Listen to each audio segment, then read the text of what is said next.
जय श्री ओम नमः सिद्धेभ्यः।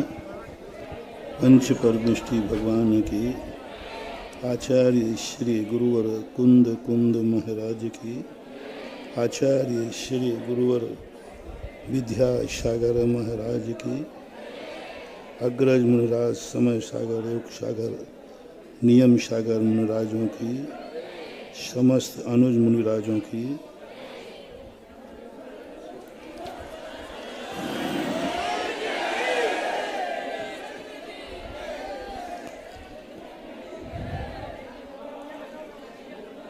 मुझे आंख बंद करता हूँ तो कुछ नया नहीं, सब पुराना दिखता है, क्योंकि यही स्थान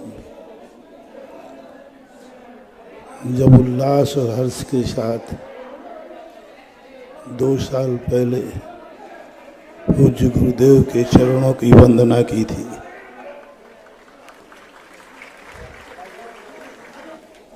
अभी जब से बैठा बैठा महाराज लोग बोल रहे थे, लेकिन हमें कुछ भी सुनाई नहीं पड़ रहा था, क्योंकि उपयोग पूज्य गुरुदेव के चरणों में लगा हुआ था।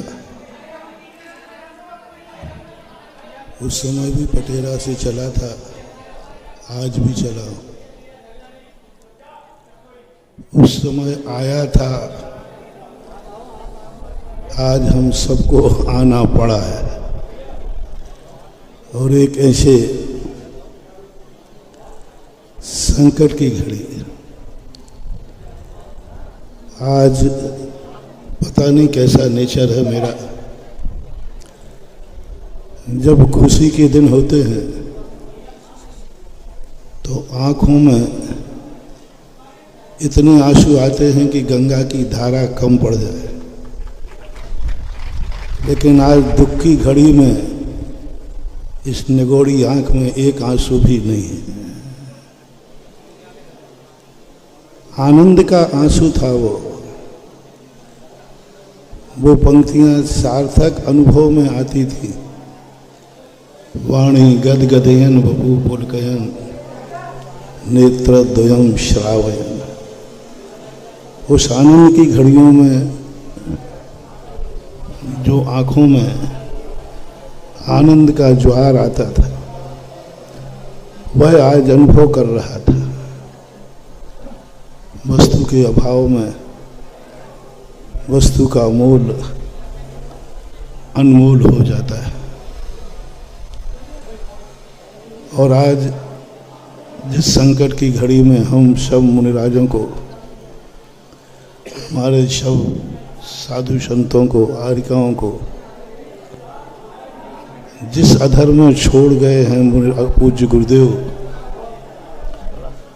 वह है, मैं तो गुरुदेव से आज शिकायत करूंगा, उलाहना कियागा, आपने अच्छा नहीं किया कि जिस रूप में हम लोगों को आप ऐसे अधर्म में छोड़ गए कि आपके चक्रवर्ती से भी सुमन चक्रवर्ती की संपदा इतनी विशाल, और उसको संभालने का निर्णय हम लोगों जैसे बौने कंधों पर, बौनी बुद्धि पर छोड़ के गए। हमारे पूज्य आचार्य महाराज का सोच, उनका पुण्य, उनकी साधना और तपस्या, ये सारा जितना वैभव है पूज्य गुरुदेव की तपस्या, पवित्र साधना का परिणाम है। हम जो कुछ भी बैठे हैं सब उनकी पवित्र साधना से प्रसूत है।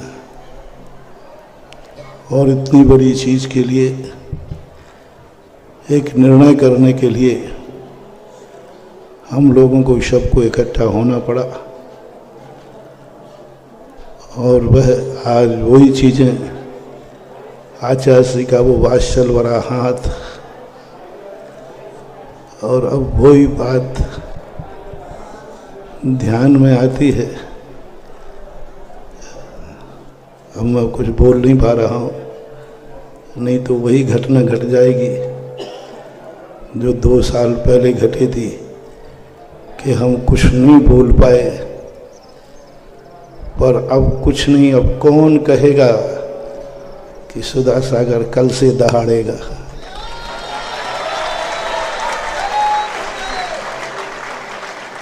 कौन कहेगा वह आदेश,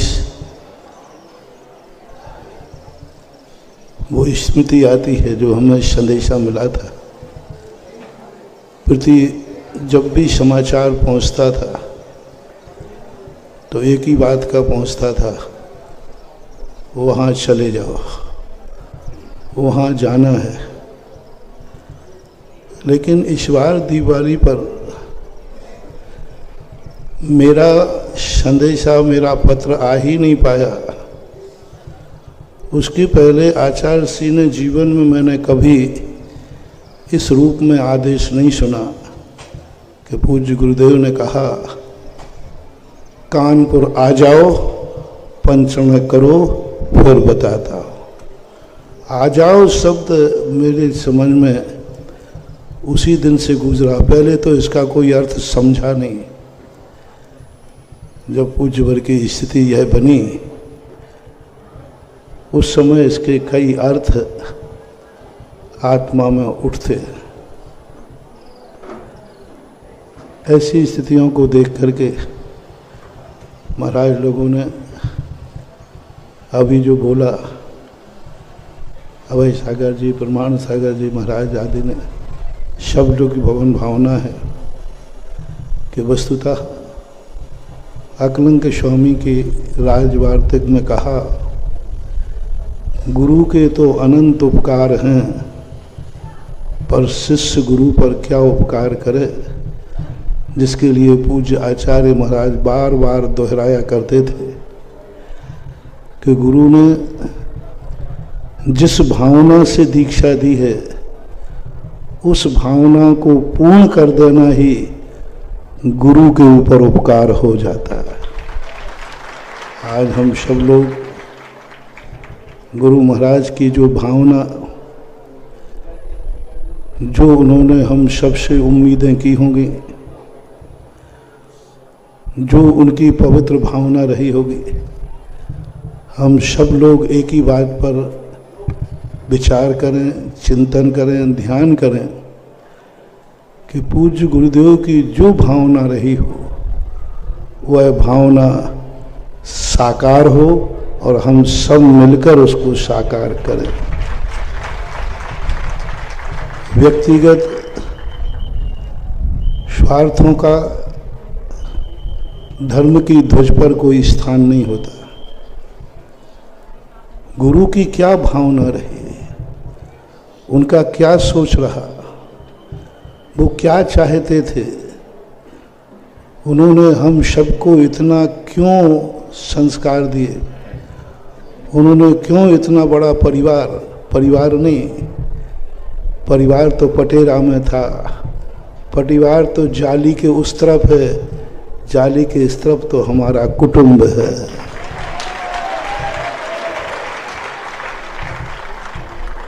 तो उन्होंने इतने बड़े कुटुंब को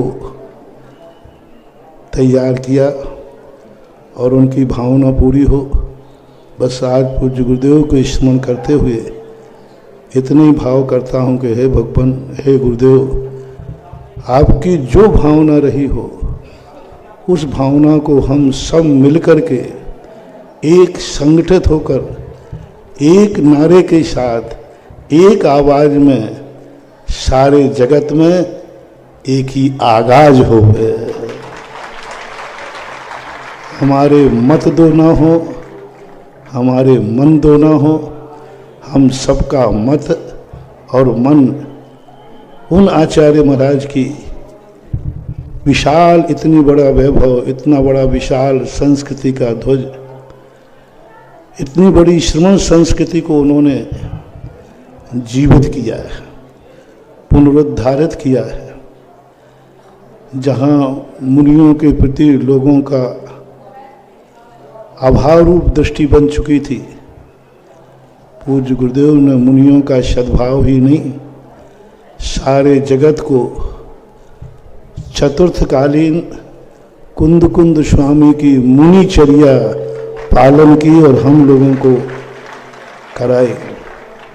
कुंद कुंद को जीवित करने वाले, कुंद कुंद की जीवन विचारधाराओं को, ऋचाओं को सिद्ध करने वाले पूज्य गुरुदेव का ये सारा वैभव सुरक्षित, संरक्षित, संवर्धित हो। वो एक कोई भी चीज होती है बड़ी चीज, किसी एक कंधे से नहीं, अनेक कंधे चाहिए। और ये 350 कंधे हैं लगभग, संख्या में आगे पीछे हो सकता है। 350 कंधे एक साथ मिलके उठाएंगे तो शायद उठा पाएंगे, यह अपने आशीर्वाद का परिणाम होगा गुरु के, क्योंकि उनका भार, उनका वजन एक कंधे लायक नहीं है। 350 कंधों का मन चाहिए, तन चाहिए और उनकी पवित्र भावना चाहिए। इतना ही आज कहकर ब्राह्म कहता हूँ। भविष्य अच्छा हो। सब अच्छा था और आज अच्छा है और कल भी अच्छा होगा। महावीर भगवान की